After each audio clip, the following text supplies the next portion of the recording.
back, guys. This is the Sunday Dose. And of course, I had music on in like 16 other places. Of course, the stream, and then I have an echo of an echo of an echo. Welcome back, guys. This is the Sunday Dose, and you're right here with Obi1X2. And my guest today, Pyroinsane. What's going on, man? Oh, not much. We finally got you. Bright and early.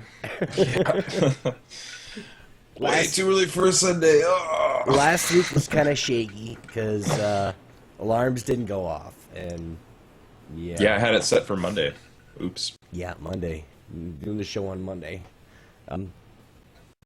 which is I still have the music going. That's cool. So we're this is a wonderful intro. Welcome everybody. This is Sunday Dose.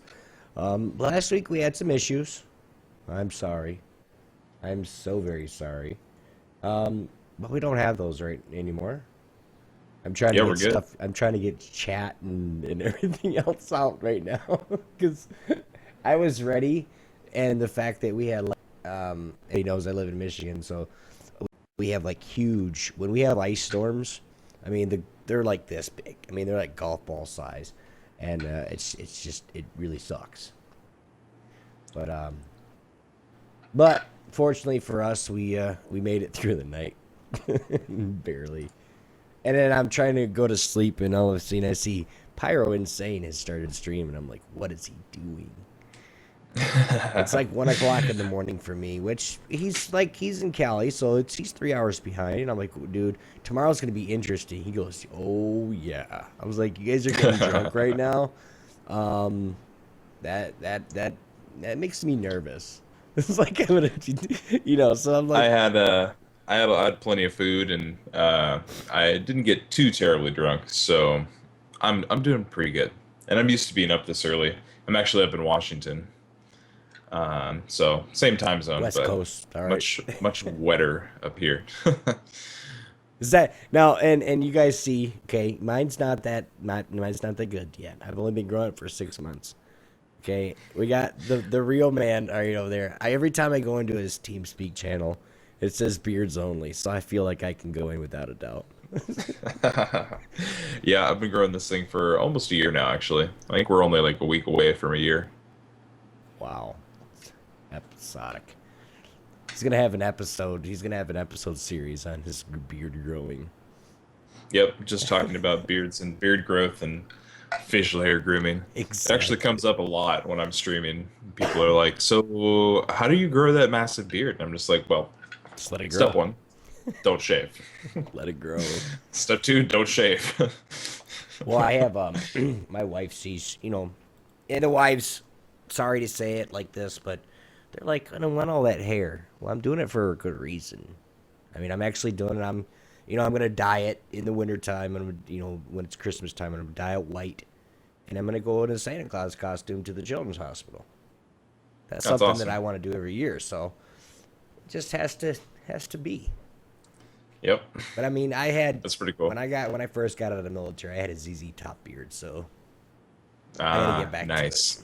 I mean, it was down here past my nipples. I mean, it was good. That's what I'm working on. But anyway, so everybody knows a little bit about who you are and what you do. You are in GLG. You are a streamer. Yep. Tell us a bit about yourself, Pyro. Oh, let's see. Me.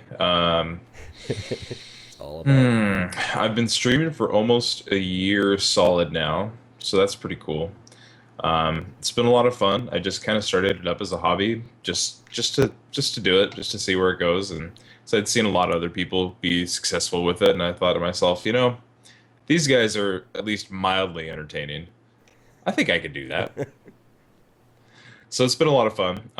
It really got jump started the last year after PAX, PAX 2013.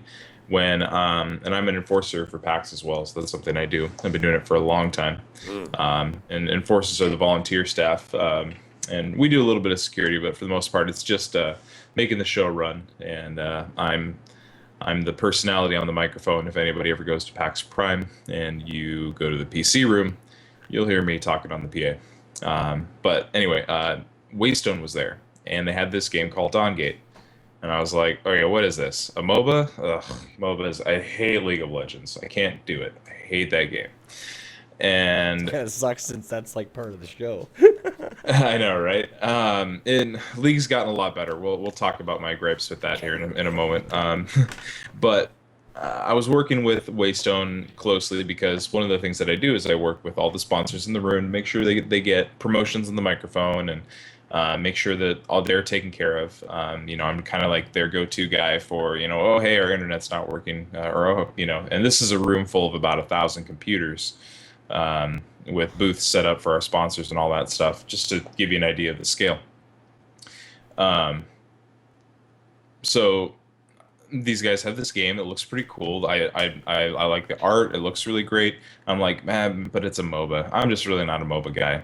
But I was talking to Dave Serra and Zwill and Zalgus, and I finally, and Pluto, and I finally sat down and played. And I was like, wow, this is actually really great. And of course, I sit down, looking in Shaper Select. The first thing I see is a giant walking skull box refrigerator desecrator. Yeah. So I was like, all right, he looks cool. I'm gonna play him, and I had a blast playing desecrator, and I have never looked back.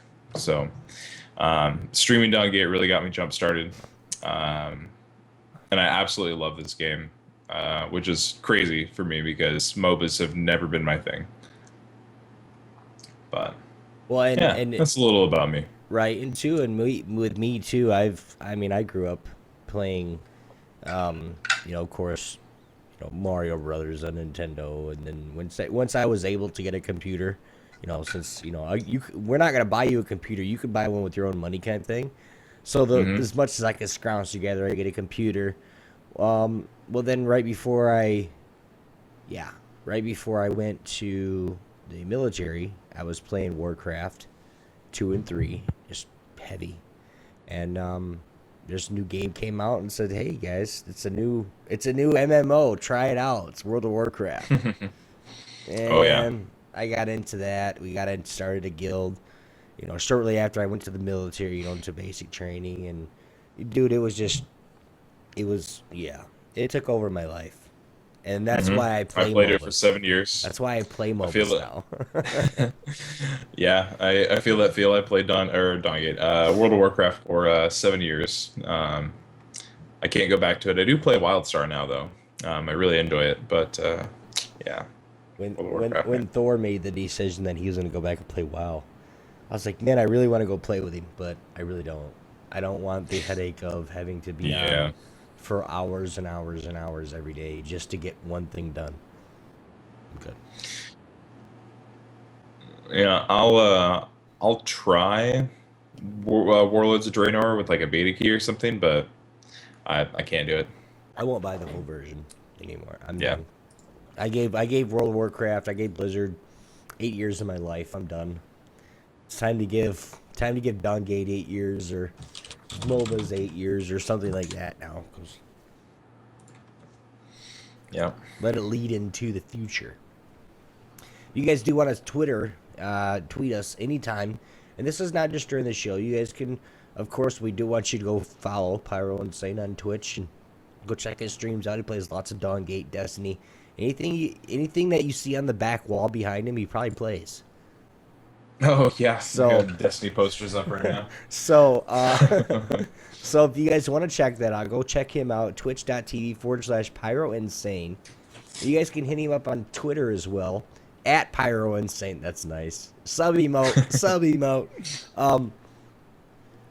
And you guys can go hit him up on Twitter as well, at Pyroinsane. Of course, me right here at Obi1X2. Let's get right into it though. You got the dog too. Yay! Yeah, it's they were giving these out at the Twitch booth at PAX. It's pretty brilliant. But I always leave it on Kappa. I love it. Big shout outs to Geeky Antics, of course. It's my network that we do, or not mine, but our network that we run off of. And big shout outs to the family. Yogizilla. We have Timey Wimey Tea Time with the Doctor Who podcast, and of course Gaming Death podcast. We love you guys as well. And of course, PP Touch with Pixelated Pints with Fred and Hefe. I know I say it wrong, but it's just so fun to say PP Touch. There's Well played. Dread here. Oh, I saw your cursor down by Dread's name. I was like, oh, Dread made it, yes. But unfortunately, Dreadnought did not make it today. Just clicking around randomly. Dreadnought wasn't able to make it today, which is unfortunate.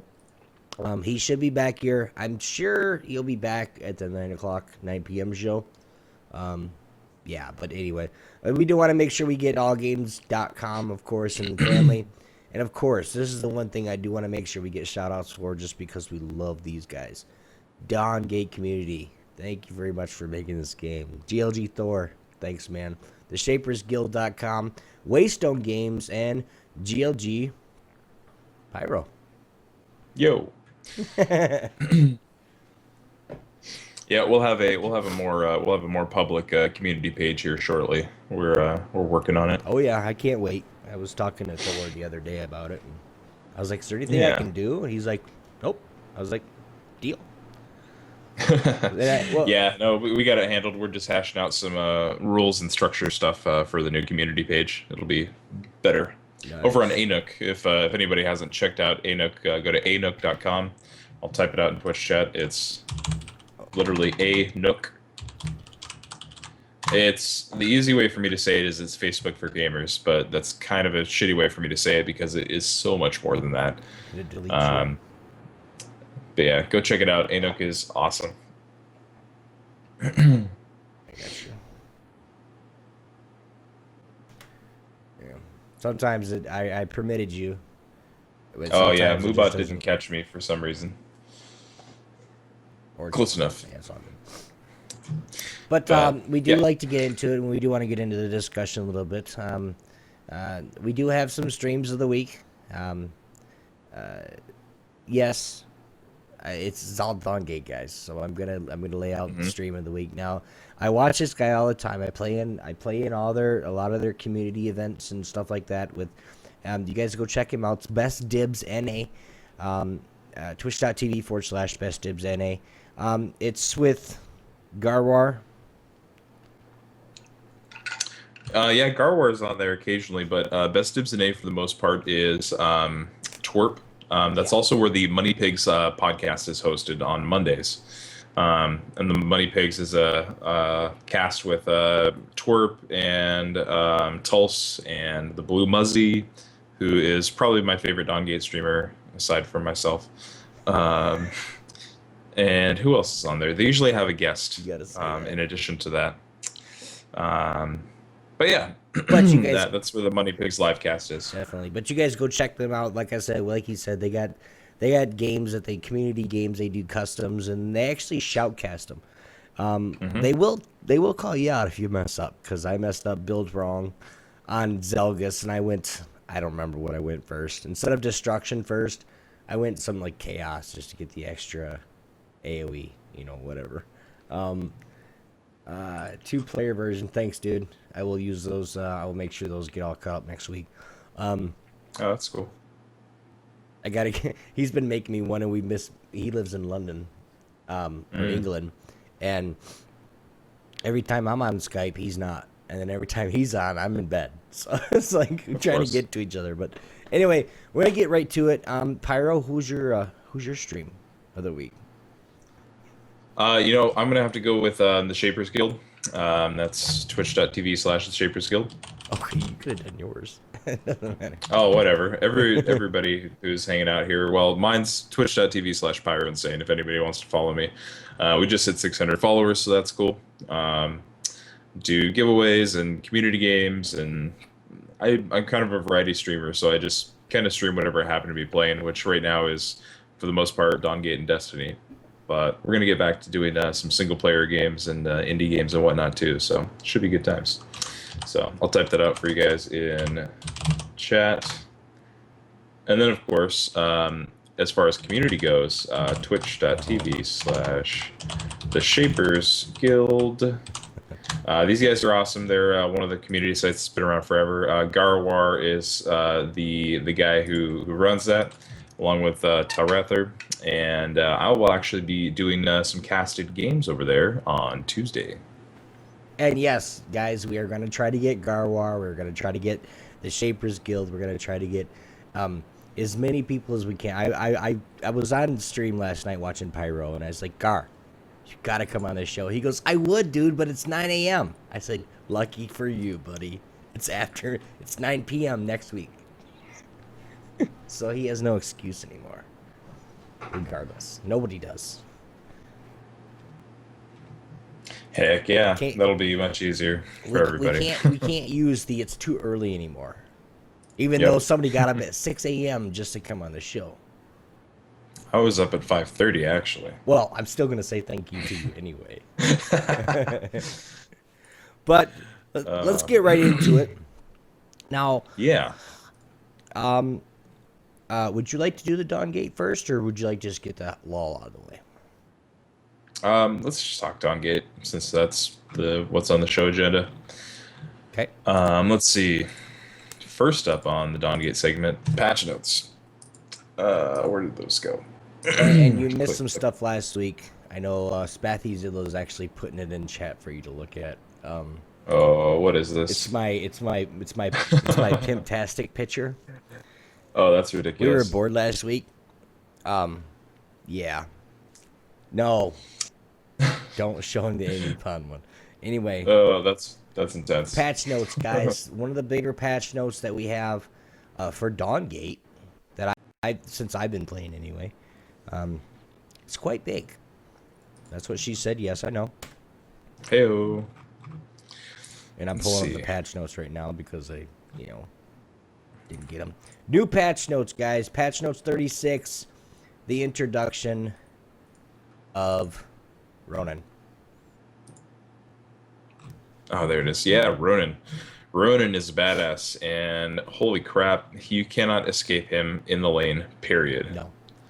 It's really frustrating to play against sometimes. I've done a couple builds now. I've built him like regular, like I would build Nissa. But then I built Ronan like I would build Vex. Holy crap, if you go like your ambition first, and then you go straight to a fate, there's nobody nobody can challenge you up till 15 minutes into the game, just because you do so much damage. And then when you pop your ult, then you hit another Q, you're doing just twice as much or 3 times as much damage depending on what you're doing. Yep. As soon as I could buy him, I bought him. I mean, I 1,800 just in the last week just to buy him. I didn't do nothing with it. I couldn't. The most effective thing I've seen on him so far is actually building Zeal, because it makes his Q cooldown nothing. It's ridiculous. So if you do like Zeal with a couple like on-hit item like Fate, and then like all power after that, it's crazy. Isn't like 1.3 second cooldown if you buy a Zeal? Well, Zeal, like if you stack haste, it makes it really low. But then Zeal, every time you auto attack, it takes 0.5 seconds off your cooldowns. Ultimate ability excluded from that. So essentially, you end up with Ronan being able to Q constantly. It's kind of broken, honestly. Well, I'm gonna exploit that later then. But it's really, really good. If it's broken, I'm gonna get some free wins later. Yeah. But yeah, Ronan's awesome. I love his lore. His lore is amazing. The voiceover is fantastic. The art's great. I love everything about Ronan, although I was a little surprised that lore-wise they decided to have him be part of the 9. And I'm interested to see how that carries out. So that's the thing. Ronan's cool. Otter Insanity. Yeah. If you guys have played Dawngate before, you guys know him, the single otter that's been there forever, Moya. Yeah, now Moya. He has a friend that comes in. She has a friend, and now that comes in and beats living hell out of you. Real fast, we're going to go through his passive and his skill set. His passive his pure shaper keen sense. Ronan may cast an ability freely. Ronan's wards enhanced by its heightened sense of hearing, causing them to go through walls and terrain. Now, it's something that I can actually show you guys when we do a Ronan video. which that's in the plans right now. But if you guys think about Dawngate and the Dawngate map, throughout the map there's bushes that are side by side with a little gap in the middle, such as the lane bush, such as the bush up where they're up by your I forgot, they're not turrets, they're bindings where they're up by your binding up by your boss. Okay, there's two bushes right there where you can stick the ward right in the middle and it sees everything. That right there for Ronan is overpowered as fuck. I don't care. As long as you know how to put a ward down. Well, let me get this straight. If you don't know where to put wards, you're stupid, and that no matter how big your ward set is, it won't work. Okay? Yeah. You gotta kind of know where to put them down. The thing about Ronan's wards that's truly powerful is like putting him where you can see both bushes. That's pretty good. Although I honestly I will always tell people to not ward lane bushes, because if you know somebody's in that bush, like if you're paying attention, it's not that hard to know that they're in the bush. And it's actually better to go ahead and, especially Ronan, you can put wards in the jungle that are extremely effective compared to a normal ward. Right behind a buff. Yeah, right behind a buff, so that you can see the buff and the jungle paths. Very, very strong. There's a lot of interesting places that make it really, really good. But that only, like, everybody's like, oh, it's overpowered, it's overpowered, it's overpowered. It's only strong if somebody actually has the presence of mind to pay attention to the minimap. Mm-hmm. Otherwise, it doesn't make a difference. And even with you playing too, how many people have you seen that have no map awareness whatsoever? A majority of Dawngate players do not have map awareness, period. Even when I'm on the ball with map awareness and I'm pinging all the time, people still don't pay attention to it. So it's a thing until you get into the higher MMR brackets. You'll have people who just basically completely ignore you and they play like they're playing a single player game. It's pretty funny, but what really makes Ronan strong is his bolt and reckoning. His Q and his R are just super strong. Injection's amazing because he can get out of stuff, although I have yet to see a Ronan who is actually good at it. Everybody was like, oh, injection's so overpowered, but I have not. I played 30 games on him already. I'm getting pretty good at it. Yeah, I just haven't seen anybody like be effective with it yet. So yeah, we'll see. On the house is really cool. It doesn't do a lot of damage, and everybody's like, oh, it's so weak, it doesn't do damage. But people need to realize that on the house is not for damage. It does some damage, and you can use it for last hitting in lane.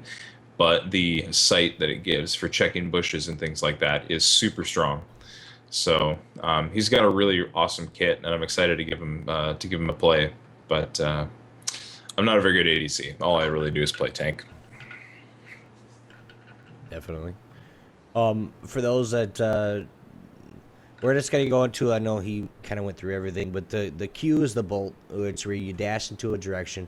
It resets your basic attack, so you can actually attack Q and do attack. Say if you got two minions that are almost dead and you want to get them both for farm, just whatever, or you want to dash out of the way from a Zelga's chain or a King of Masks slow or something, you could do that. Now, the injection is the hardest part of this whole champion, or this whole shaper. And I'm going to say that because I've played him quite a bit.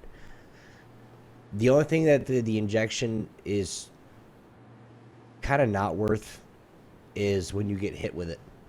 If you get hit with the stun, or if you get hit with a... now, area effect damages don't go away. Like an Amaranth Bubble don't go away. The any damage that you would have... the injection just controls disabling effects, slows, stuns. That's all it takes away. It does not take away damage. So, but to make the injection work right, you have to hit injection before it hits you. So if you get hit with a stun from, who's the guy that looks like a rock at you? Renzo. If you get hit with Renzo's and you hit injection right before that stun hits, 0.7 seconds later, it's going to inject you and then free you up. So therefore, by the time it stuns you and you stop, you're going again. That's Yep. that's when it works. I'm gonna try to get some and try to work on it with maybe some friends from GLG and try to get a custom game and kind of do what they did in um, when they released the champion to us or the shaper to us. So you guys can kind of see it in maybe slow mo or see how it's actually used. On the house, Ronan flicks a flask, and it's basically it's like it's a flask of sight basically. Wherever you go, it's got a you throw it, and then it goes further. I want to say half the distance of its range. It goes further after it breaks, so you can actually hit people past the range of on the house because it actually splashes. It's like a cone damage splash and or sight. Yeah, and if it hits anybody, if it hits any shapers, I think it works on minions too. But you get sight on them temporarily, like Zalgus's W. Mm-hmm. So And then of course, pretty awesome. And then of course, sorry about that. And then of course, the reckoning. Good. Ronan embodies justice. Of course, we're gonna have justice now. For a short period, causing basic attacks to bonus damage. Now, if you actually do, and of course, ricochet nearby enemies and shapers. Now, if you actually use your Q, your injection, it's just your Q, I believe, to where instead of one extra bolt, you actually get two. It actually branches off into many different ways as long as the enemy team is kind of grouped up. So if you guys play Vexed, it's just like Vexed with Fate. He's gonna blow off his ult and then hit everybody. It just shreds everywhere. Now, Not exactly. There's a couple of things there that actually that are different. That it's actually I don't. Yeah, it's in there. So it prioritizes shapers with low health. It is similar to Vex's ult, but very different in the sense that it is an execute ability. Vex's ult can melt, a whole team if they're standing next to each other.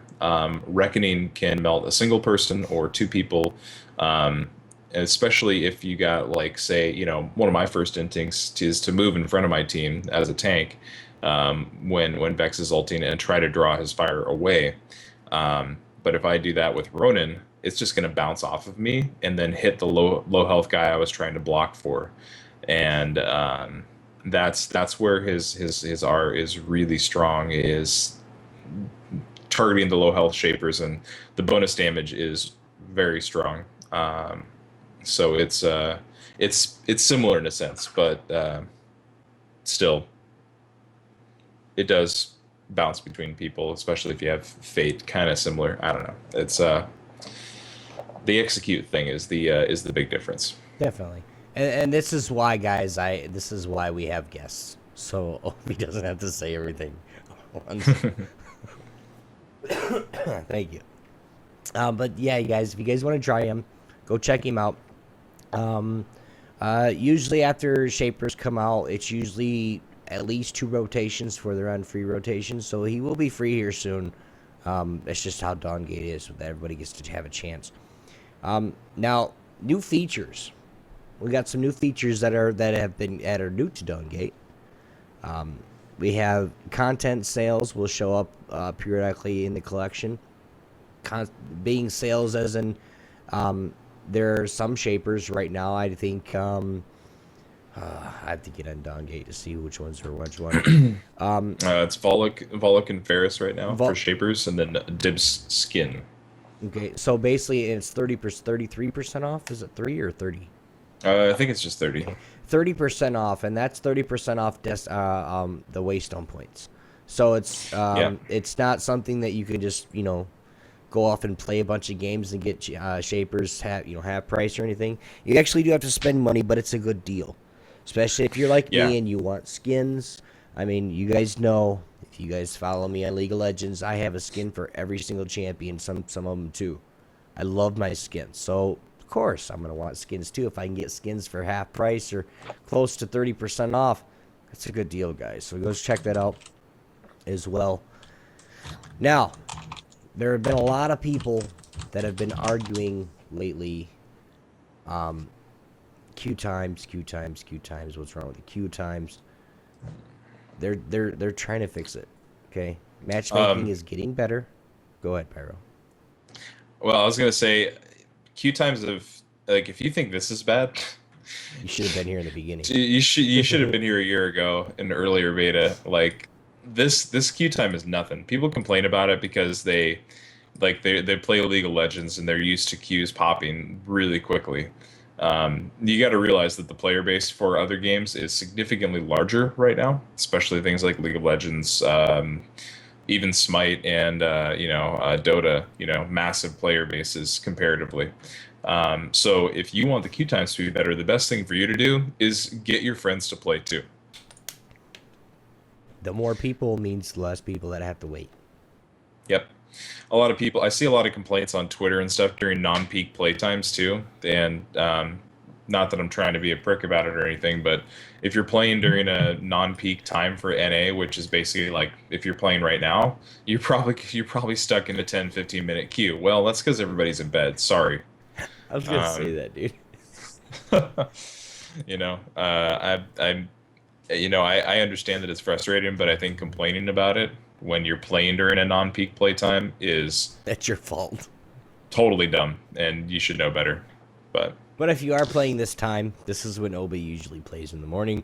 So come on and look me up, GLG Obi, GLG underscore Obi. You guys can check it out. Come play with me, and you can fail, and I'll have a losing streak. How's that?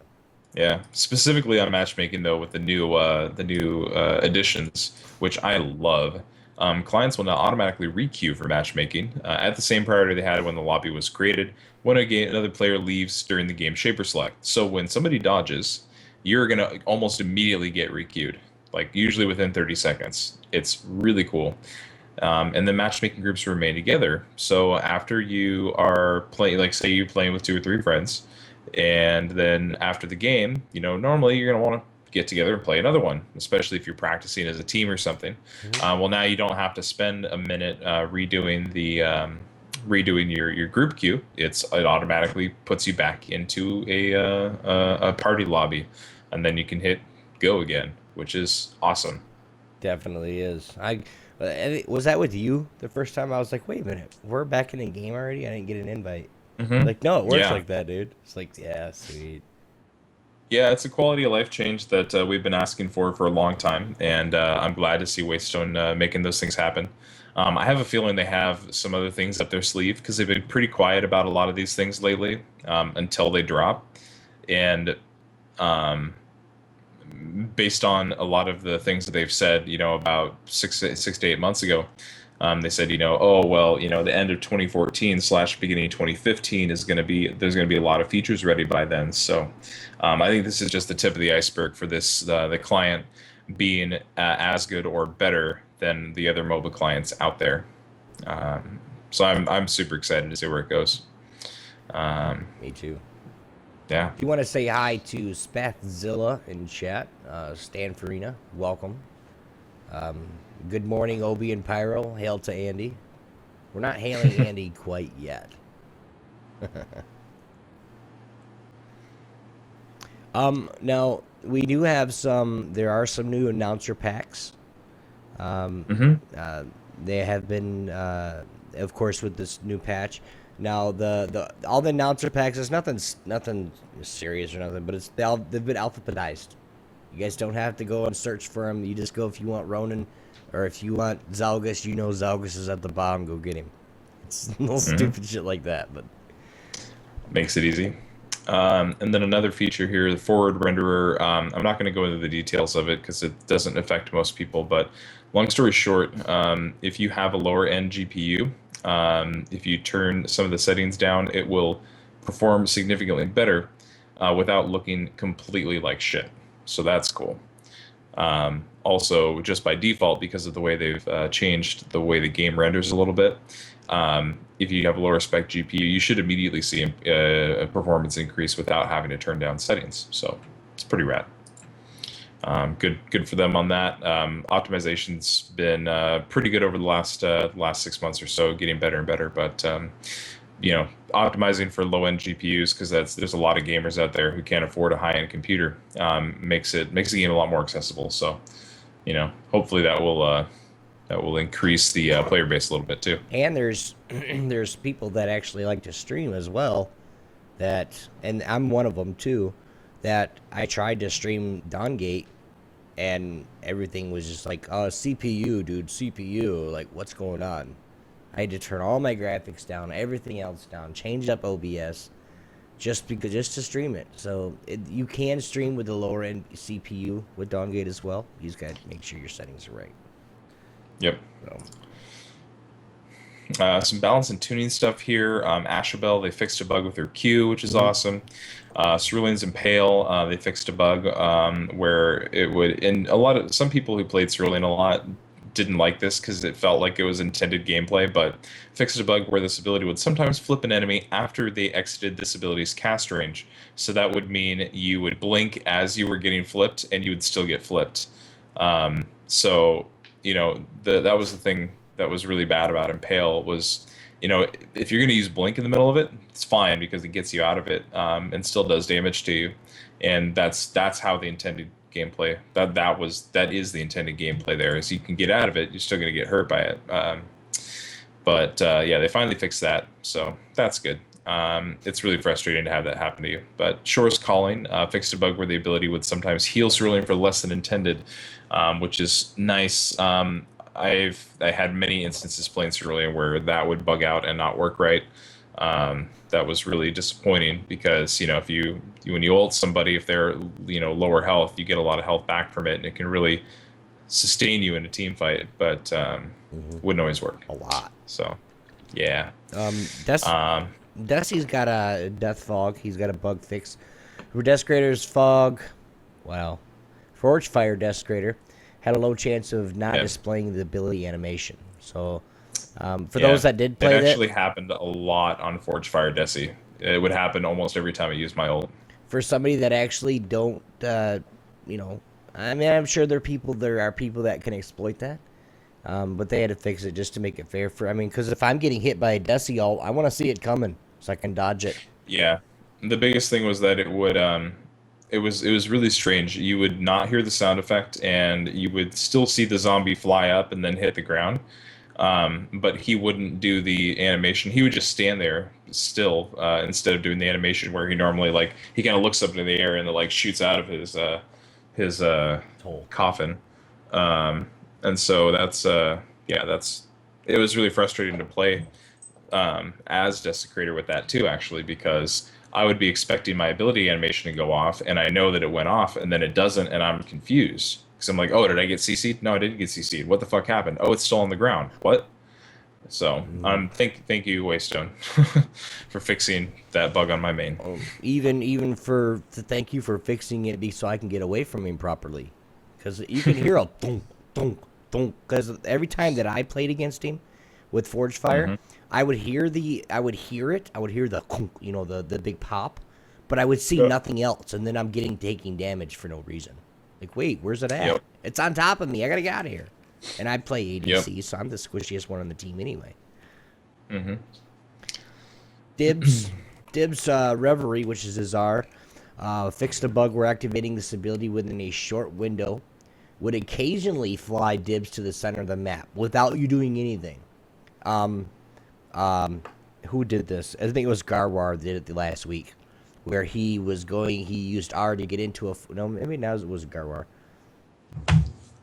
I was one of them that stream do the matches, and they were doing their matches beforehand. They do 2 or 3 matches, and then they do custom. He used R to get right back into lane, and he went right to the parasite. No reason. Like, really, dude? Yep. What happened there? He goes, I don't know.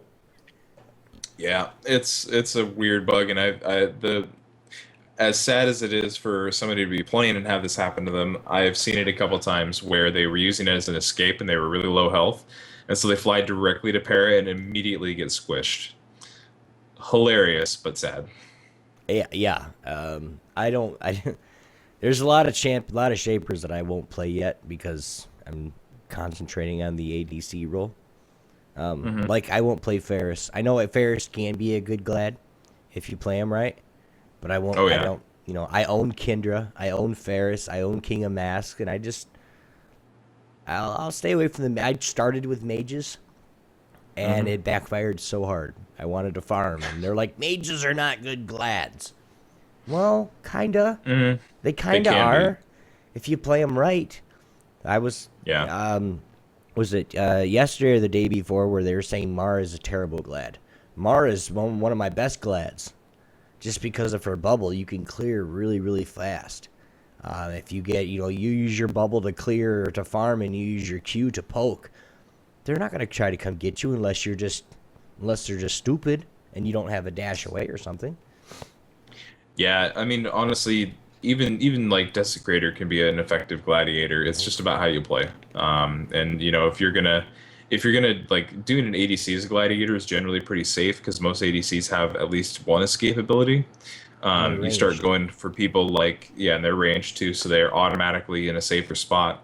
You start doing melee people like Kinder Gladiator, Ferris Gladiator, Desecrator Gladiator. You're already in a more dangerous position, and that's why people will try to tell you that it doesn't work. And it's not necessarily that it's character mechanics wise or anything like that. It's Hmm. just that you're melee, but you get a better reward for Gladiator melee, so that's nice. I don't know. I think one of the big things about Dawngate is like you can play almost any character in almost any role. So people trying to create this rigid like meta for all the characters, stop it. There's so many ways to play everybody in the game. So explore that instead of sticking with the cookie cutter builds. I guarantee it, you'll have a better time playing this game. Right. Well, and the one person that said that, or the couple people that said it to me, I was like, you know what? I just want to see how many games have you played. Well, I've played hundreds. I was like, okay, is this your name? On Dawngate? Yeah, check it out. So I looked, Dawn scouted them. They're like, 26,000 bronze 5. Really? And you say that doesn't work? Well, here, let me try this. Oh, it works. Guess what? I'm in silver now. I'm in gold now. Fuck you. Yeah. Yeah, there's a lot of people who are coming to the game from other League of places, other Legends. MOBAs and League of Legends specifically, um, that think they know what they're doing. Like, oh, they look at Ronan, they're like, oh, it's like, what the fuck was the guy's name? Oh, he's got two pistols, so he's the same as Vayne or whatever. Well, I'm like, he's more like Vayne than any other ADC. Everybody was saying, "Oh, yeah, he's like Lucian." No, he's not. yeah, Trust me, he's not. I main Lucian, man. yeah, yeah. So it's I don't know. People coming in with that chip on their shoulder, like, oh, I play League of Legends, so I'm going to be good at this. Mechanics wise, yes, but learn your shit. Um, More bugs here. Let's finish this up real quick. Ferris's flashback. They fixed a bug with that was sometimes return you to the charge position after teleporting. So you would flash forward, then flash back, then flash forward again, then be stuck forward. And die. So that's fixed. Yep, and die generally. Fixed a bug with Fenmore's Heart Eater, where it would the ability would cost less health than intended, which is great because that was always really frustrating. That was a big that's Fenmore's balance is that his abilities cost health, and when one of his abilities is bugged and not costing as much health as it should, it means he can sustain way better than he's meant to. So glad that's fixed. That's kind of a reason I don't play Fenmore though. I don't want to Yeah. I don't want to die when I'm killing somebody else just from not even getting hit. Yeah, Fenmore's an interesting balance, but I enjoy playing him. Let's see, Flynn. They buffed his passive a little bit, so you get a little bit more. Let's see, it's post mitigation armor, so or pre mitigation instead of post mitigation, so you actually get more bonus reflect damage. So that's nice. The Q has been reduced to cooldown a little bit, so that's good. Kind of needed on him, and his ultimate's Q cooldown was reduced a little bit, so that's great. Makes Flynn a little bit more viable.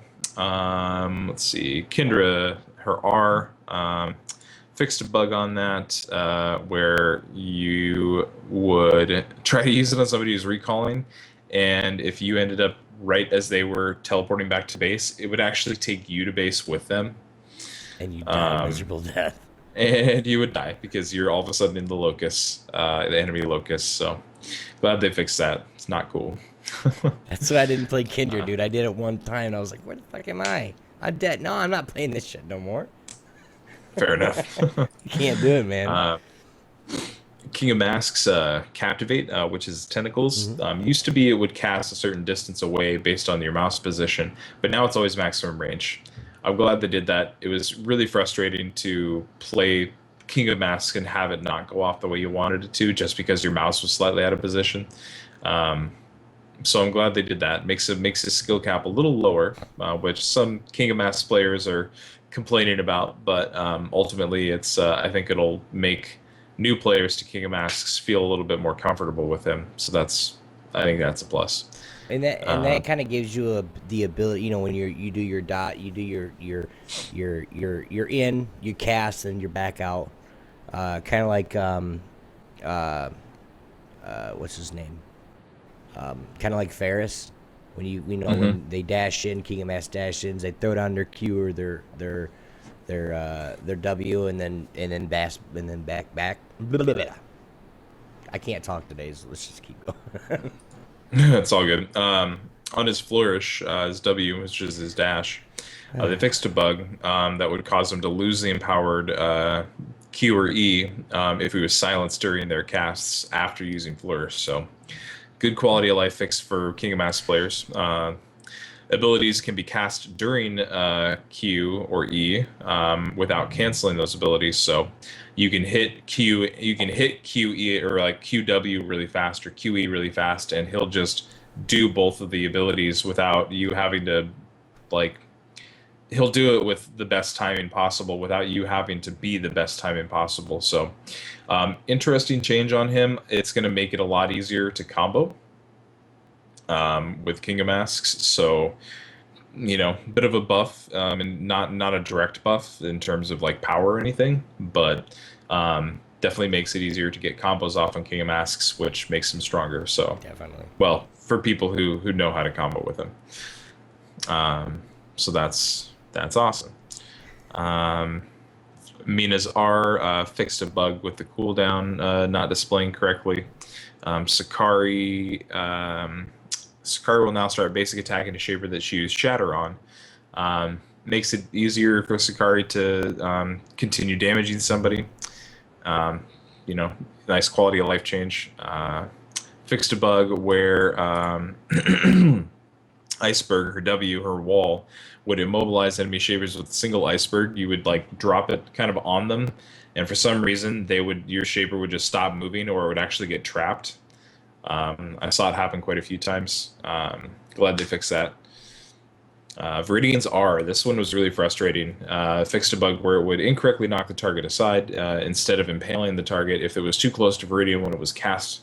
So this would happen sometimes where instead of like if you weren't like here's you and here's you and here's the enemy shaper, and if you weren't directly behind them or hitting them directly, if you were just a little bit to the side of them and you used it, the timing would fuck up and it would just push the person off to the side instead of actually impaling them. So I'm glad that they fixed that, because when I was playing Viridian, it would happen to me and it would change a me killing an enemy mage or ADC in the middle of a team fight to not killing them. I'm now out of position. They just got knocked aside, so they're still in position and they're able to do work on my team, and I'm way out of position because I've R'd away.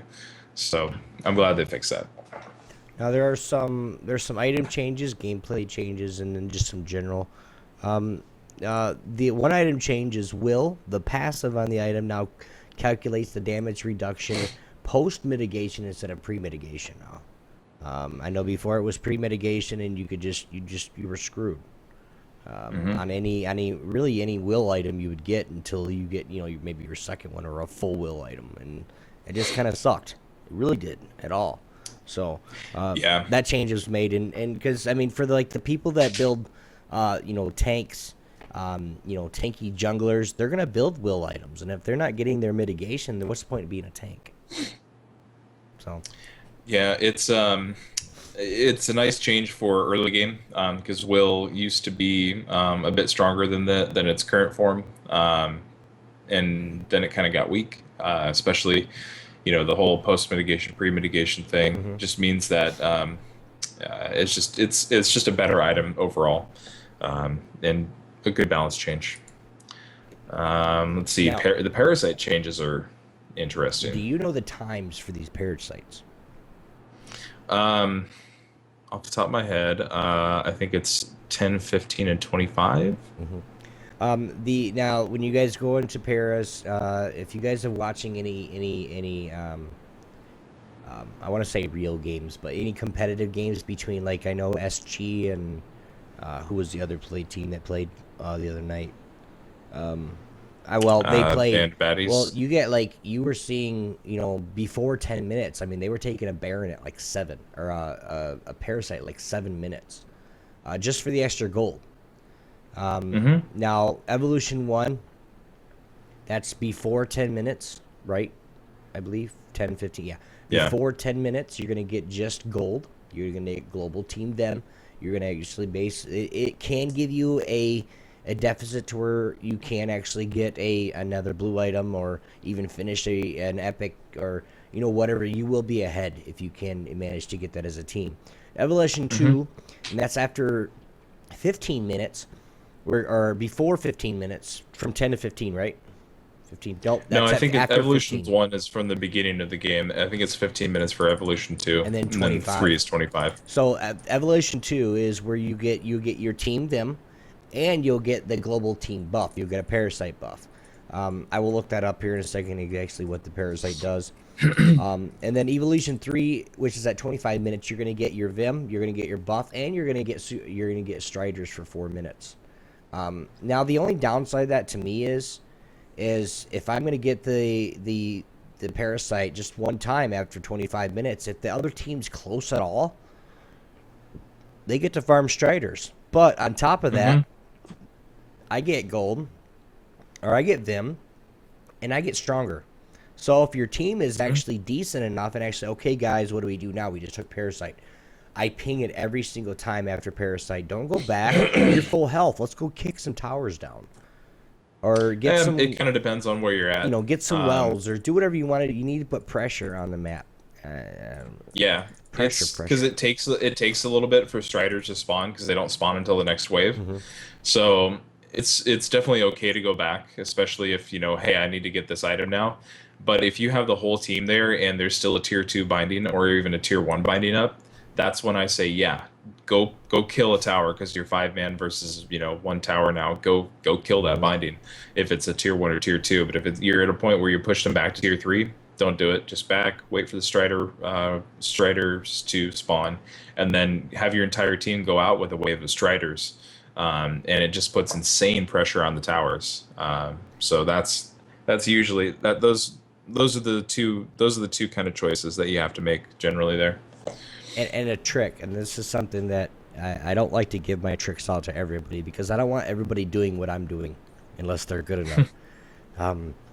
After you get your para and you have Striders up, take your whole team and go down one lane with your Striders. One lane. Don't split up. Go 5. Go top or bottom, whichever one you want to go, and just sit there and wait. Push. Get little hits on the tower. Do whatever you need to do, because guess what? All 5 of their people are there. If they're not, you're going to overrun them and get the tower anyway. If they are, guess what? Your other lane, your Striders are doing work for you guys. It's just like Minions in League. It's just like that. They're gonna kill something. Patience is a virtue in Dawngate, guys. You must have it. Typically referred to as sieging a lane. That's especially powerful if you have people like Ashabel, Zalgus, who can pick off from long range.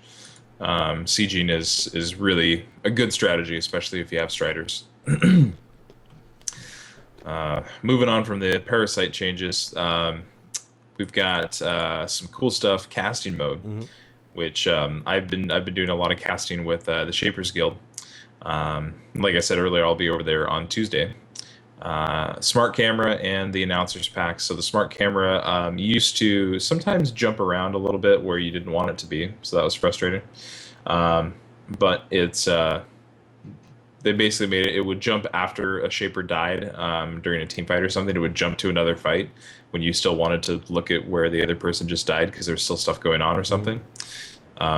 So they fixed that jumping around a little too much, so that's good.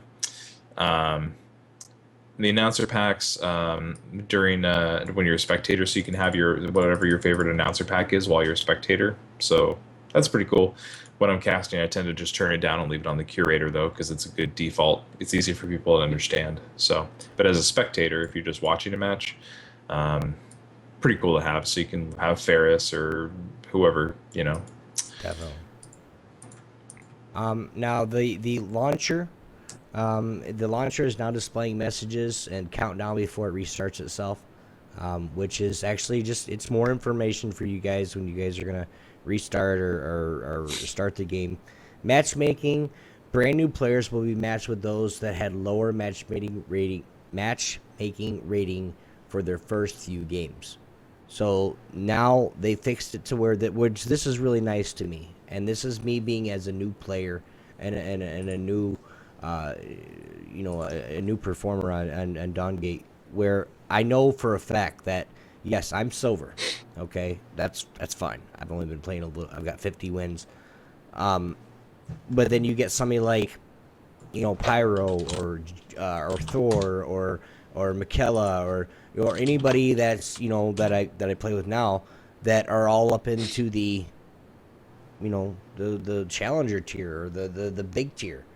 Oh, I'm not there. I'm mid gold. Well, you know what I mean. But these new players, Yeah. when they first come in, they won't get set with these guys. They'll get set with bronzies that either that like trolling you or that don't know how to play themselves. So, Yep. It's basically means that you have new people not getting paired against people that they shouldn't be. Like, because if you're a new player and you win your first 3 games, it bumps you up pretty high. At least it used to. But nowadays, the game will ignore that and continue to pair you with newer people or lower level people to make sure that you're somebody who just, so you'd be a new player and you'd go against somebody and you would just happen to win 3 times in a row because you're either better mechanically than them or the other person DC'd or they had a really bad game or they're just really, really, really awful at the game. So you'd end up being boosted up to, from bronze to playing with people who are in gold, but you're not even gold or silver level quality play because you don't even know how to play or you don't know what items that you need to build and things like that. So, there was a big problem there where I've got over 200 wins and I'd be playing against with somebody on my team who has 2 wins. And I was like, what? Really? So you automatically be like, all right, that's a loss for me, guys. So let's just. No, that kind of attitude is something that I try to avoid because sometimes there are really good people who are just new and or it's a Smurf for somebody who is new, whatever. I definitely don't give up just because I see somebody with lower wins, but it is disheartening to see that and. When that person gets in a game, they play really poorly, and then you try to give them advice, and then they flip out because you can't tell me what to do. So I'm glad they changed it. Newer people need to be playing with newer people, and until we have a true ranked system, it's going to help avoid some frustration for people who have been playing a long time, like myself, getting paired with newer people. Definitely. All right, we're gonna go through this next little batch fairly quickly. Just because we're starting to talk more, and guys know when Obi talks, and especially with somebody else that talks just as much as Obi does, we run out of time. So we're gonna do it really fast. Announce animations and effects. There were a few of the shapers. Dibs now has an update basic attack animation. Dibs now has unique animation for his basic attacks. Q, Nightmare, Dream Wrap, Ripple, and while he has Reverie up. Activated, so he's gonna get just new animation. And it's just basic attacks, guys. So you might not even see it until you actually look. So Fenmore now has an updated basic attack animation that's been updated. Kel has also been updated. Moya and had the basic attack animation. And Magic Resist Shred. This status now has a new particle effect. Do you know that? Do you know what that is, Don Pyro? Yeah. Yeah, so earlier, you guys a lot of people will know this because like you play against Vex, and then Vex has an armor shred, and when you get hit by it, it looks like a broken shield appearing above your head.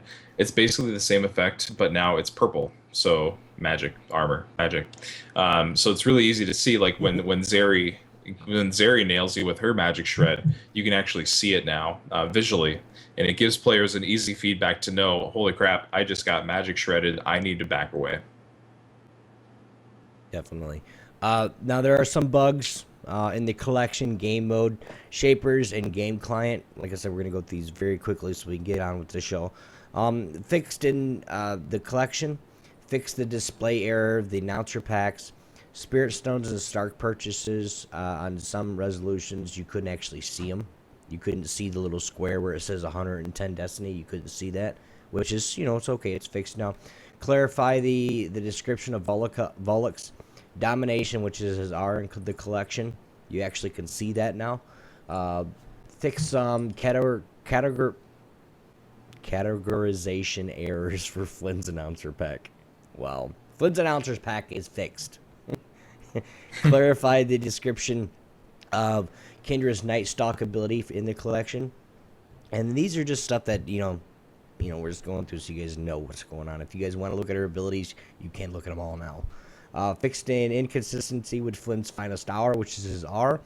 Ability tooltip between the collection and in-game. So it's basically, if you were in the collection and you were looking at his R ability, it would say something totally different than you would if you actually read it in-game. It was really stupid, and not many people got it unless you played Flynn. So, game modes, they fixed a bug where Spirit Well workers were incorrectly displaying and having 0 attack damage on the target panel instead of the correct value. Those have been fixed. The basic attacks on enemy shapers right before they leave your vision range could cause your shaper to animate running in place, which I saw that a lot, actually, where somebody would run away from me and they'd hit me, and then I'd run back and, do the little back and forth, and they're just sitting there running in place. Well, what do? Do I hit them, or, if I hit them, am I going to be up at the tower or what? But fixed a bug where players were not earning experience from getting kills while dead. I know this happened to me. I think it happened to you because you said something about it a couple weeks ago. Oh yeah. Where you get an assist and you wouldn't get anything for it. When you were supposed to, you hit him one time and you died. You're still gonna get an assist if he dies within the next 10 seconds or some shit like that. So they also fixed the bugs on the minimap indicators on neutral creep camps. Would not update to show the camp it was cleared. So basically, when you're on your map and you're clearing camps, you still have those little orange dots everywhere when you know that they're cleared. So, and of course, the time is only like 40 seconds per. Isn't it forward about 40 seconds, 45 seconds, and then creeps come back up? I think it's 45 or a minute, something like that. So it's not very long. You can go full clear, and then go right back through it and get more. So, fixed a bug where the announcers would not announce on some parasite kills. Those are all fixed. Patches of grass should no longer contrast so sharply with the rest of the map. So you actually now, when I'm saying that, and this is what I mean, when an enemy shaper went into a grass patch of a bush, you could actually see the bush just moving while the shaper was in there from outside. So like you'd say, okay, there's a guy in there. Well, no, there's not. Yeah, there is, because you can see it moving while he's in there. Oh, that would only happen when somebody enters or exits the bush. Yeah. Not earlier beta, if somebody was actually in it, it would move sometimes. But that was fixed a long time ago. I want to say it was fixed 3 or 4 patches ago. Now it only happens when somebody enters or exits a bush. The contrast thing it was a visual. Mm-hmm. It was just that it would be really bright compared to the rest of the map. It wasn't rendering properly. Is that the same bug that when like if you didn't have vision of the full bush and somebody went out the other way, you could see it moving, so you knew they left? Yeah. Okay. All right. That's what I was talking about. But Sorry. Yeah, and that like I said, it just happens when somebody enters or exits a bush now, which is it's fine. It used to happen when somebody was actually sitting in a bush. You would see it move sometimes. Mhm. That was always pretty funny. But let's see. Parasite can no longer be displaced by Petrus's R, which is good. That was causing some problems with team fights at Para. Improve the performance of the game when viewing a canyon. That's talking about the kind of the more 3D areas of the map where there's like the if you go look at the map, you'll see what I mean. In some of the side areas, there are these there's the places where the map dips down a little bit. You can kind of see into it, into a chasm, and then there's also the canyons on the top side of the map. Let's see, other bugs. Fixed a bug with Coggin's hook. It used to glow really brightly for some reason. That's fixed. Fixed a bug causing Moya's celerity to give her an incorrect amount of attack speed. Good for Moya players. Fixed a bug causing Cerulean's Bulwark to last too long. Good balance for Cerulean. Sorry, Cerulean players. The debuff applied by Kensu's Haunt is now properly color-coded. Sometimes that debuff wouldn't work or wouldn't be colored the right way. Fixed Tessa's errors in mount-up ability buff tooltip. Fixed the description on Viana's pulse ability. Fixed a bug where Flynn would refer to Sergeant Mandrake as Sergeant Buttersworth on his VO while remounting. And then the rest of it is just a bunch of other game client bug fixes. So Definitely. Well, and we are going to talk more, guys, and I promise you that you're going to hear more Pyro. But we don't want to get right into it.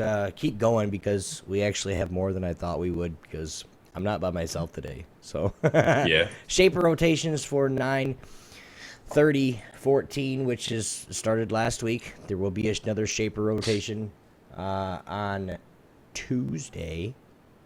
The Shaper rotations for unavailable until Tuesday is Tess, King of Mass, Petrus, Flynn, and Mina. Which Mina, I hate you with a passion. Can't stand Mina. She's bitch. Broken, yes. Dawngate, please. The available until next week Tuesday is going to be Michaela, woot woot, Ferris, Volek, Amaranth, and Viridian.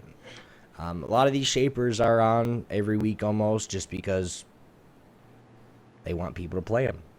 You know, I know.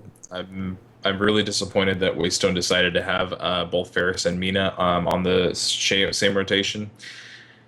They've got to know that it's a broken combo, and allowing anybody to be able to play that combo at any time was really frustrating. I would see it in too many games. I seen a Mina Ferris. I wouldn't go to that lane. I'd be like, I'm not playing, guys. It's just it's so broken because Mina can jump on you, then Ferris can dash into you, then Mina can stun you, and by the time you even get anywhere able to do any damage, they're already back across the lane from you because they jumped. That's not even worth it. Yep, it's a really broken combo, and I hope that they do some work on that. But yep. And then available until we just talked about that. Start the emails, guys. Start the email. Wow. Start the emails now, guys. We do not want Mina and Ferris in the same rotation anymore. It's broken. Yeah. Or fix the champion. Well, fix the Shapers then. Yeah. It's basically just Mina gives too many ability buffs and she's too safe. So oh well. Same with Dibs. Hopefully he's kind of safe too. Yeah, but Dibs is actually balanced. Mina is broken. Well, yeah. We did talk about the new feature sales. Sales. The Shaper did reveal. If you guys didn't check this Chronicle out, and you guys haven't seen the Chronicles before, go check it out. It's awesome. It's XX, Silent Monkey XX. What's going on, man? Thank you for showing up to the Sunday Dose and with our guest, Pyroinsane. Now, in these Chronicles, okay, if you guys haven't seen them, guys, go check them out. These Chronicles are really good. It gives a little bit of something of what's going on in Dawngate every single time. If you put 2 and 2 together, this is what you get. It's really cool, guys, if you guys actually read it and write. Actually read the Chronicles from page 1, because then you got to know what the Dawngate's all about. It tells you a little bit of story. But with this Chronicle, Of course, Ronan was introduced, and he was introduced a couple weeks ago in the Chronicle. I think it was 74 and 75. So last week's Something like that. pages. And he was basically come on and introduced, and now he's actually getting into the fight, helping his Gentlekin, helping his family seize the day, I guess you could call it, or seize the Dawngate. You guys need to check that out. The 9 skins for Fenmore, Ronan, and Kendra. That was yours. Yeah, the 9 skins. Really beautiful skins. I got Ronan. I'm really glad that we were finally seeing the 9. There's been a lot of speculation about them for a long time. We knew that Kendra and Fenmore were part of it, but now now we've got Ronan here too, which I was a little surprised about. But I guess justice doesn't necessarily have to be on the good guy, bad guy side of things. So, justice is blind. Well, 9 is kind of bad, isn't it?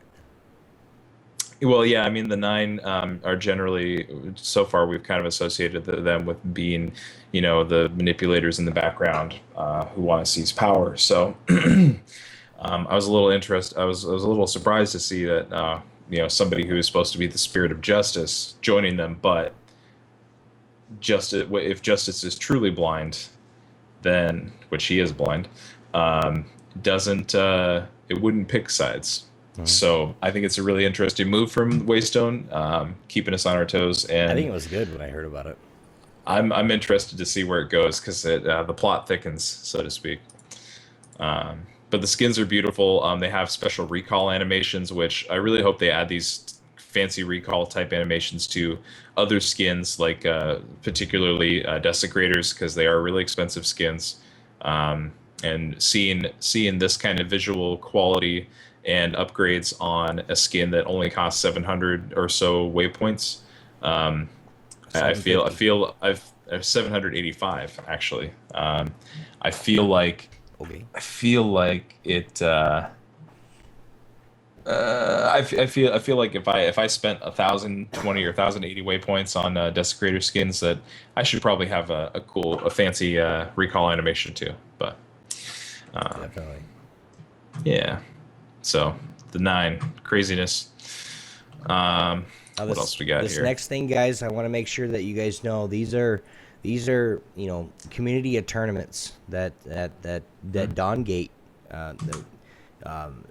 Dawngate Star League, S1 S1cknote Invitational, Waystone's Race to the Gate, and ESL tournament. Now, all these tournaments are getting started because Dawngate, we're I gotta try to think straight here. Esports. That's the word I'm looking for. Esports. Guys, if you guys like any kind of esports, if you guys like League of Legends esports, you like Dota 2, Smite now, guess what? Dawngate, we're coming. We are coming fast and furious. If you guys want to get into these tournaments, you guys can have it. They had a tournament just this week, yesterday. It's yesterday and today, I believe, is the finish of it. Yep, that's the Dawngate Stars League. You guys go check that out. If you guys don't know what it is, and I'm gonna be honest here, and I'm gonna be a little bit jumping the gun. The best way to describe Dawngate to you guys, okay, and this is because I've played quite a games, and I'm sure Pyro will either agree or strongly disagree, is Dawngate is a lot like a mix of League of Legends and Dota 2. Now, the reason I say that is, and some Smite, because but you have, it's not really anything like Smite. Besides the map, but now the Guardian. Dota 2, okay, is, if you guys have played Dota 2, it's a huge, the map is wide open. You can walk anywhere you want. You have possibilities from ganks at any angle on the map. That's why it's like Dota 2, because of the map, the what you can do as a team, or even in solo queue, you could innovate on how you're going to gank or how you're going to farm. I know how you're going to farm, you just shoot them, but there's certain ways where if you do, and this is coming from me, if you farm a certain way, you're going to get killed. You need to be cognizant of what's going on. I can't even say the word right. Of what's going on, where your jungler is at.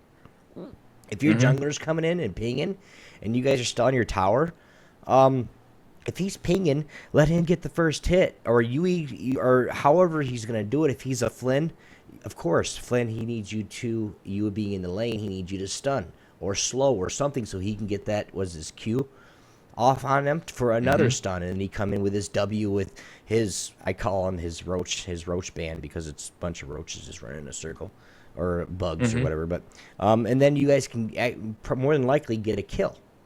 So with a 3v2, or depends on what happens with the enemy jungler, but you gotta know what's going on, guys. You gotta do things the right way. But anyway, we're getting off that. But if you guys want to go check those out, we are going to have, I don't have any websites for you, I know. The shapersguild.com does quite a few. And yeah, so the best place for honestly right now, the best place for news on these things and like when they're happening, Reddit, the Dawngate subreddit, is all this stuff is posted there. The MOBA champion, or MOBA-champion.com, is where you see a lot of news, as well as the shapersguild.com, both fan sites. And the Shapers Guild also does a tournament called Best Shaper World. So it's like Best Moya World, Best Nissa World, Best Kel. So it's a 1v1 Shaper on Shaper tournament that's really cool, actually. So why? Because I didn't get in on the Nissa. Oh, I am the best Nissa NA. I don't care what anybody says. I want the winner Nissa to that. World. Well, okay, that's fine. I want the winner of Nissa, Best Nissa World. I challenge you. I guarantee you I'm going to beat you. I'll have to talk to Garwar and find out who that was. Exactly. I challenge anybody. I'm calling it. The S1cknote Invitational has always been a really cool one with some actual money prizes, which is awesome. The Dawngate Esports thing is getting started here with the community tourneys, and then Waystone throws it down hard with their Race to the Gate tournament, which is awesome. It's actually ESL partnered, so they're working with Esports League, which is just it's amazing to see this kind of support. Basically, this is going to be happening between now and March of 2015. There's 4 qualifier tournaments. The participants are going to fight for $3,000 total prize pool, which is amazing for a first-time tournament from a game developer.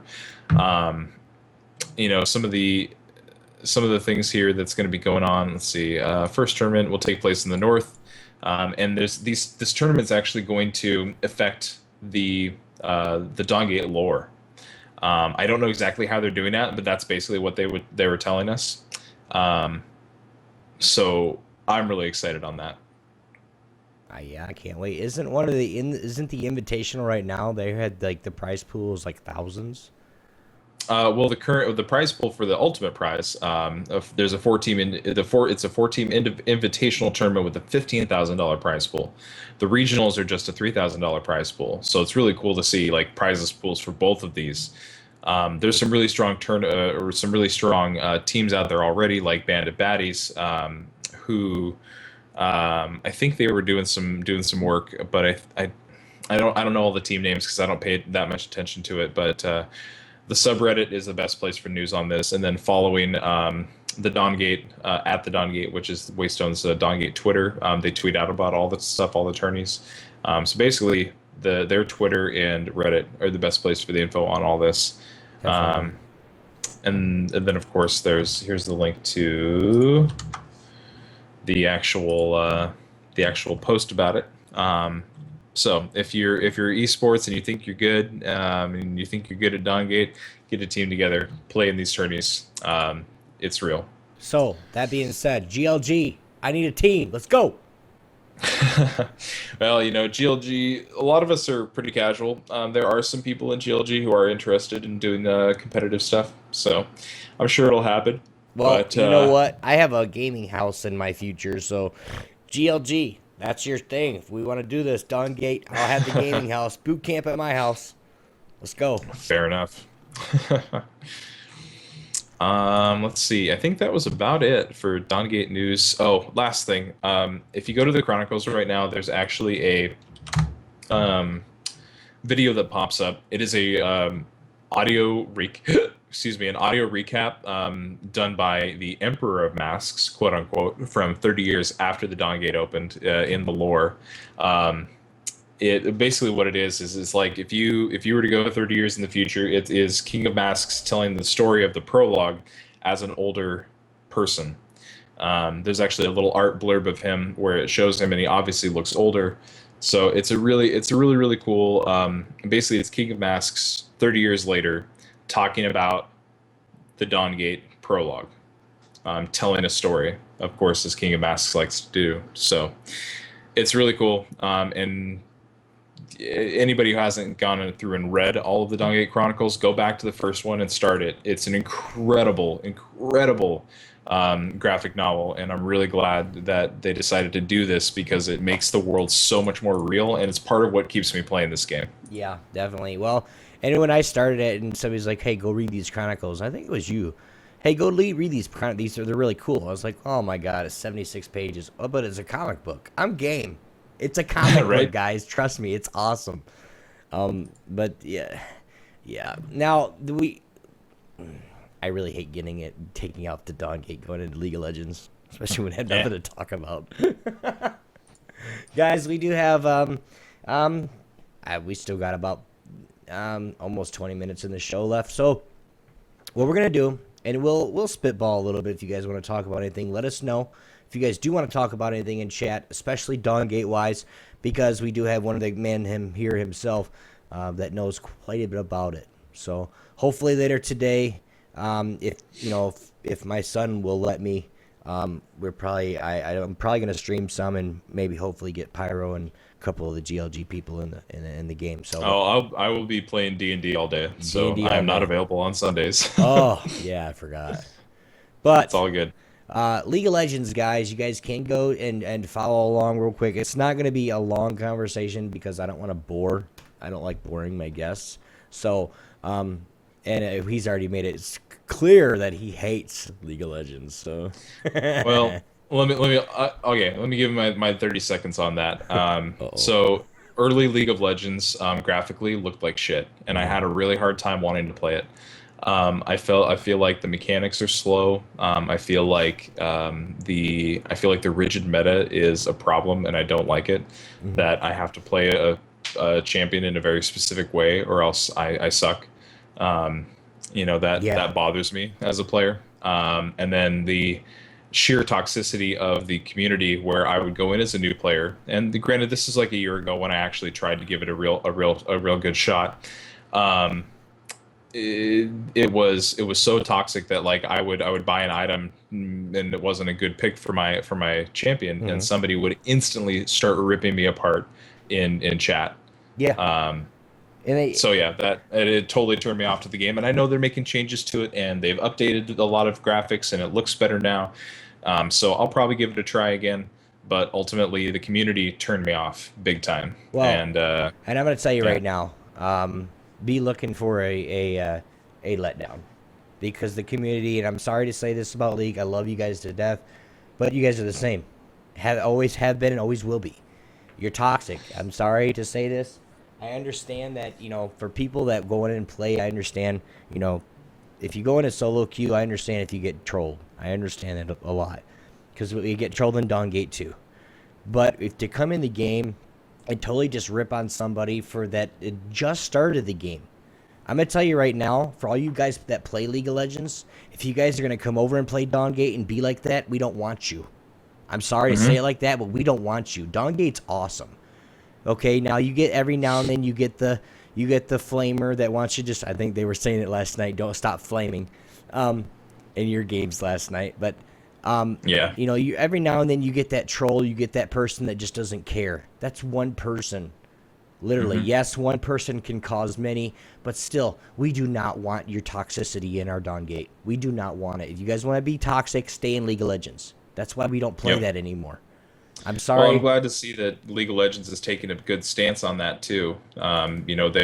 players to get reported a lot for toxicity, and Yeah. they look at them They actually get and they banned now. see. Yeah, well, they get banned from ranked play as well, Hmm. and they'll be banned from ranked play until they've played a certain amount of games, normal games, without getting reported for toxicity, which is incredible. And I'm so glad that they have done that. So at least we have something to deter toxic players now. And we got a question for you. Oh yeah. Why Why? does toxicity happen? Yep. Why does toxicity happen? It happens because the anonymity of the internet lets you be a dick to anybody at any given time. That is a big part of it. And lack of actual consequences means that our shittier behaviors as humans come out much easier. And it's a spot for people who don't know how to treat other people nicely to just be able to treat people like shit and get away with it. And the sad part is that a lot of these people who are toxic, it's not necessarily because they're mean. It's because a lot of these people, that if you actually talk to them, it's because they were treated like shit by somebody else, In the very beginning. and or maybe it wasn't necessarily online. Maybe it's that they're bullied in school, or their parents are super harsh on them or something like that, or this, that, and the other. You know, it it's all part of it's a what I'm trying to say. There's a feedback loop of negativity that causes this, whether it's outside influences or inside influences in the game, and people just being shitty because the internet's anonymous. It sucks, and that's that's why I think toxicity happens. And one of the things that I try very hard to do is be positive in games all the time. And it really can just start with very simple. When somebody's being toxic, you just say, hey, that actually isn't helping the team. Asking, oh, why did you just feed the enemy jungler? That doesn't help. Because he killed That does me? not help. Asking why, or accusing people of being feeders or whatever, doesn't help. Instead, look for the positive. Say, okay, what can we do to be better in that? Okay, so that last team fight, hey, Michaela, you were out of position. Try to make sure you're staying behind Desecrator because he's going to take shots for you and set up initiations for you. Oh, okay, that makes sense. And take a stance too. Don't stay silent when somebody's being a piece of shit in chat. Speak up and say, hey, look, that doesn't help. Honestly, that really doesn't help. And some people think that's another thing too, is like it's so ingrained in the internet community that some people think that the only way that you can make your team be better is to be mean, which is just totally wrong.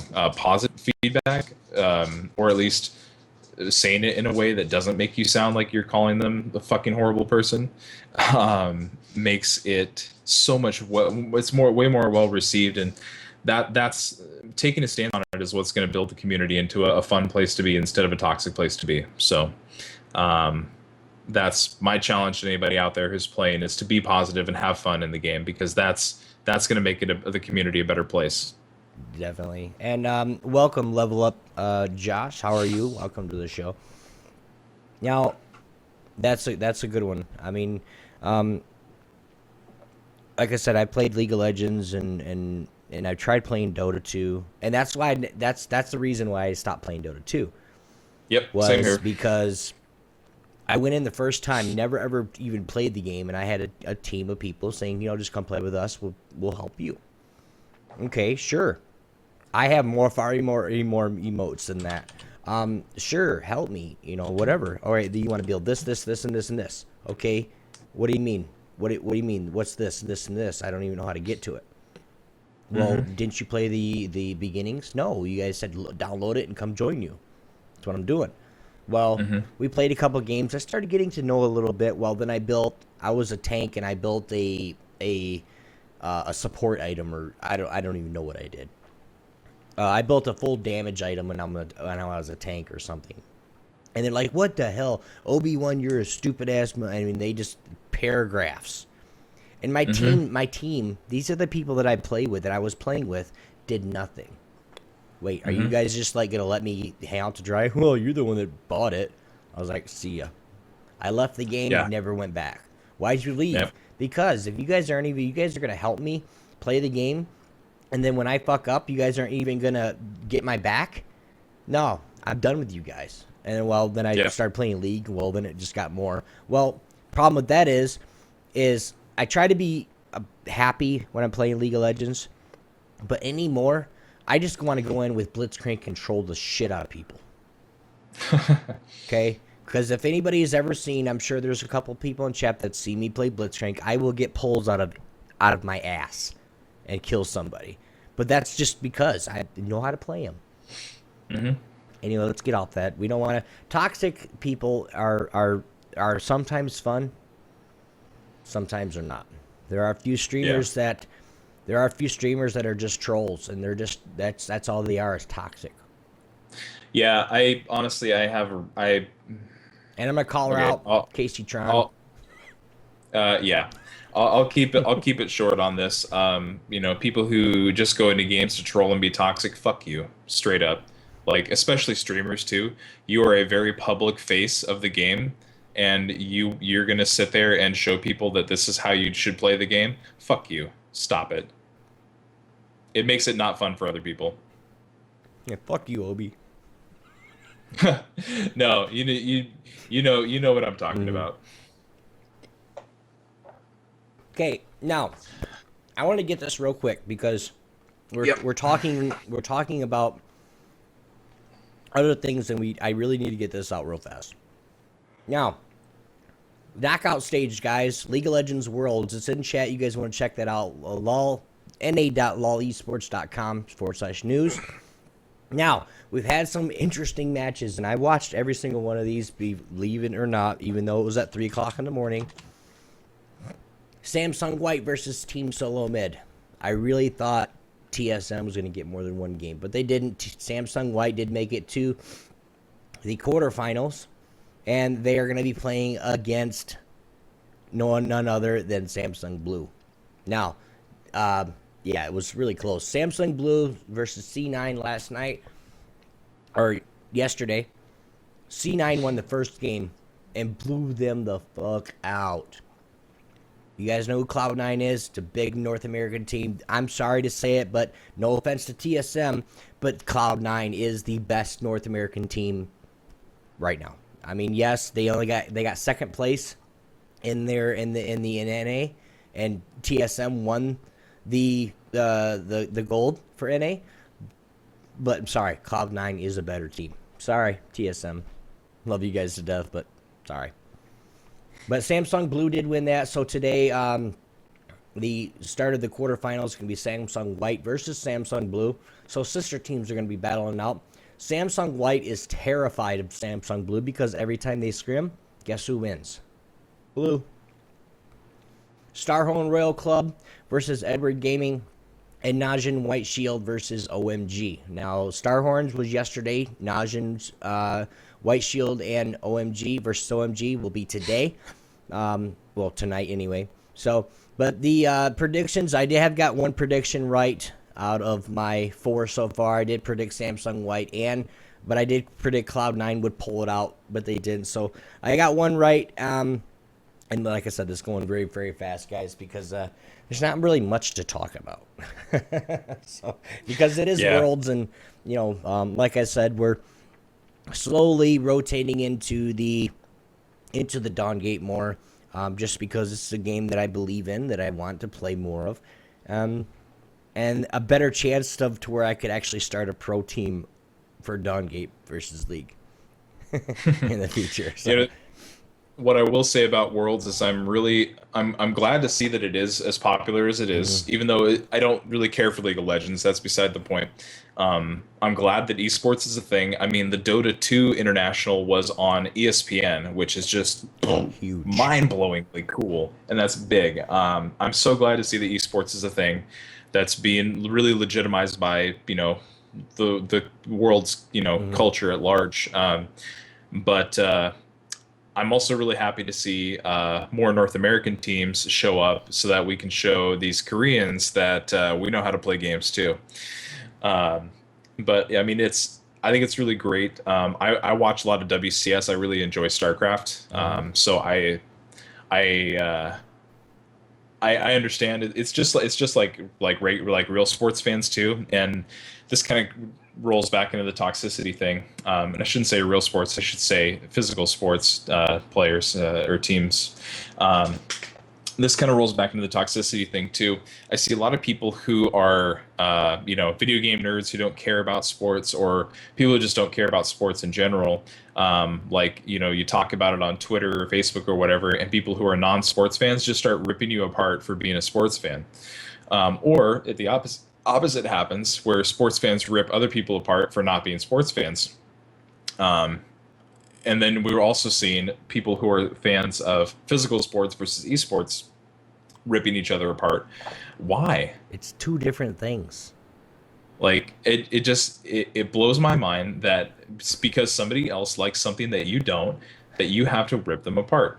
Knock it off. I'm sorry. They're just as excited about their sport as you are about Worlds. I'm just excited about WCS as you are about Worlds. Right. I'm just excited about WCS as you are about the Patriots game next week. I mean, stop. Well, and two, it's the point of that because there's a lot of people that say, well, gaming is not sports. That's you're whatever. Yeah. For those people, I want to tell you right now, and I want you to look right into my eyes. You're stupid. And I've said it before, and I'll say it again. You guys know I will not pull any punches on the Sunday Dose. I don't. You're stupid. If you think that esports is not a sport, okay, how much money are you making a year? And then go ask one of these professional gamers how much they're making it. I bet they're going to double or triple your profits, buddy. Okay? For somebody that works 60, 70, 80 hours a week and gets 80 grand a year, they work a tenth of that and doubles you. Okay? So don't tell anybody that esports are not real sports. In your eyes, maybe not, but in my eyes, I watch all of them. I watch football, I watch soccer, I watch baseball, rugby, cricket. I don't care what it is. I'll watch it. Hockey, it doesn't matter. It's sport's a sport if I like it. Same thing with EA and League of Legends, Dota 2, StarCraft, Starladder, whoever, everything like that. These are sports to these guys. You can't sit there and just knock something just because they're not physically throwing a ball or physically kicking a ball. Sports not defined by what kind of ball it is. Sorry, guys. Sorry, Pyro. Yeah. No, you're good. And a lot of people like to argue like, oh, these people are not athletes. Well, maybe they're not runners. Maybe they're not tacklers. Maybe they're not jumpers. Brain power, fellas. Yeah, they are thinkers, but they also, a lot of people don't really realize this. Sitting for 8 hours a day and playing a game straight for practice actually does take a toll on your body. You do need to have proper nutrition to be able to do these things. And like things like carpal tunnel is a big deal because you're using all these tiny dexterous muscles constantly. And dexterity is a big deal. Accuracy is a big deal. It's just a different type of game. It's like for a long time I would look at golf and I'd say, well, that's not a sport, that's a game. Well, no, these people do have physical skills that they practice a lot. So it is a sport because they're doing something in a rule set fashion to try to achieve a certain goal. So yeah, it is a sport. Just I think esports is a thing. Just like regular sports is a thing, and like the people are like, oh, these people aren't Olympic level athletes. Well, duh, they're not playing that game. They're playing a different game. Yeah, they're playing for the ultimate prize at the end of the year where their team wins $1 million. Okay, that's what they're playing for at the end of the year. Right, just like you got football players playing for the Super Bowl to get that bonus check. Baseball players are playing for the World Series to get that bonus check. Guess what? Gamers are playing toward Worlds to get that bonus check. That's all it is, guys. It's the same single thing. There's nothing to do with your physical, they're not. You're still making money. You're still, I'm telling you, in the next 5-6 years, and it might be quicker than that. But I want to say that in the next 5 or 6 years, we're going to have esports on more esports on ESPN, more esports on ESPN2, or they might even say, hey, let's make an esports channel. Guess what? Yeah. Esports all the damn time. Yep. I would honestly be surprised And- if we don't see a Twitch TV channel. And I'll buy it. I will buy it. And that's what I do right now. I get on my laptop, I get on Twitch, and I plug my laptop into the big screen. That's how I watch, like your stream. I fell asleep watching your stream last night. It was on my 50-inch. Aw. That's how much So I you saw love you, buddy. you saw the beard on the big screen. I did. That's why I was like, oh my God, I need to start growing. Yeah, buddy. But, it's something that it's going to happen, guys. I'm sorry to say it. If you're not ready for it, then you're going to miss out. For those that are not ready for something when it happens, that is the biggest loss that you'll ever have. Yes, you can join us after it happens, but guess what? The people that are in on the ground level, nothing about money. It's nothing about that. Why am I in on the ground level on Dawngate, and not necessarily ground level, but near the ground level on Dawngate? Because 1, I enjoy the game. 2, no toxicity. 3, it's a game that I've already, like I said before, I'm going to be starting a gaming house shortly, here in a few years. Guess what? Obi might just have a gaming house for Dawngate for a team who wants to play. It's just, there's a whole bunch of things that you can do, especially with esports, that you as a person, I'm sorry to say it, if you look at somebody like High, okay, I don't know if you know him, but he is the mid laner for Cloud9, okay, he's sick, okay, he has physical ailments, he has everything that he has kept him out of the rift for a year or so. Well, he's back now, of course, but I mean, if he was a professional sports player, that one ailment, he'd have been done for life. His whole career is over. Yeah, that's true. His career's not over for this. I mean, yes, he was sick. He had some downtime. These guys have that all the time, but it's a 24/7 job. It is. If you're gonna play, you gotta practice. You gotta be up to that par. You gotta be. I'm telling you right now, a lot of teams won't even look at challenger players unless they're top 10. And 9 times out of 10, challenger players are already on teams. Because that's why they're challenger, because they have that skill level. Same thing's going to happen. Same thing happened with Dota 2. Same thing happened with Smite. Same thing's going to happen with the Dawngate. Get good, guys. Yep. You'll have your chances. If you are interested in esports, this is what we do. This is what we love. If you are interested in esports, make it happen, guys. That's all you got to do. All you have to do is you have to start. The only thing that you're missing is just a start. I'm done ranting for today. Fair enough. Well, Dawngate's a good place to do it. So It is. Yeah. Well, do we have anything else here to wrap it up? We have some shout outs at the end, but first I would love to get if you have anybody you want to shout out or give props to for just being, loyal fans, or however you want to do it. Oh man. Excuse me. Or a nap. Yeah, nap time. Let's see. I don't have anything specific aside from go follow the Dawngate fan sites and be a part of the community. If you like Dawngate. And look for us. Look for Obi. Yeah. Look for Pyro. All you got to do is look for GLG. You'll find us somewhere. We're all over the place in the Dawngate. But yeah, just support the community. Go over to twitch.tv/The Shapers Guild and follow them there. I will be live there on Tuesday doing some casted games with them guys. So that ought to be fun. But Definitely. yeah. Now, for those this is the time of the show where we don't really want to quit, but we have to because of either one of us has fallen asleep or one of us has to. It's almost breakfast time. Yeah, for me. I know, right? It's almost lunchtime for me. The gang is growing, guys. Now, for those that have been following us, geekantics.net, we are at over 500 subscribers on YouTube. Holy shit. Thank you. Woo. You guys are rocking us. We really appreciate it very much. Thank you guys for all the likes, faves, shares, and comments. It just, I don't know what else to say. when this happened with my private YouTube page, I was ecstatic. And now for the Geeky Antics, a network that we started less than a year ago, 500 subs on YouTube and growing every day. But big shout outs to the rest of our Geeky Antics .net family, the Gaming Death Podcast, Pixelated Pints with Fred and Hefe. We have Stan the Man Farina with Yogi Zilla, and they do the timey-wimey tea time on Saturdays at noon. And of course, an Apostolic Outlook with my dad, you guys know, is Brother Ted Tarr, and he does his sermon, and that'll be at 2 o'clock today.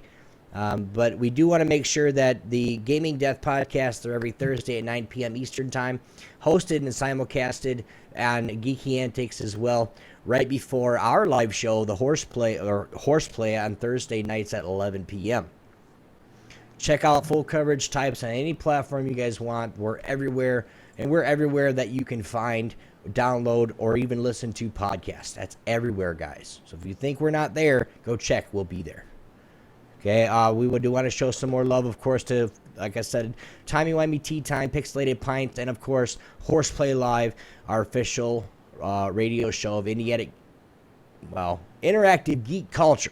So if you guys do want to send us an email or a voicemail, you guys can send us an email at mail@geekyantics.net or a voicemail at 1-206-415-4987. And bumpers, guys, if you guys want to leave us a voicemail, leave us a bumper too, because we are taking those bumpers and making really cool intros for our shows. So, but that being said, we do want to make sure you guys check out some allgames.com, their family, of course, Cat and Fox, a worthy opponent, 42 Level 1, Gaming History 101, the B-Team Podcast, R9 Cast, Knuckleballer Radio, Zombie Cast, Agents of S.H.I.E.L.D. Cast, Sega Nerds, and the Castuberous Doctor Who Podcast on Gang, All Games, and everywhere, every other place that geeky goodness can be found. That being said, tell them Geeky Antics or Obi and Pyro sent you over from Sunday Dose. And of course, you know, if you guys go to GLG, you guys go to Shapers Guild, tell them Obi and Pyro sent you over there too. So, well, guys, we do want to, one more thing. I almost forgot. I know the show's been at 9 o'clock in the morning.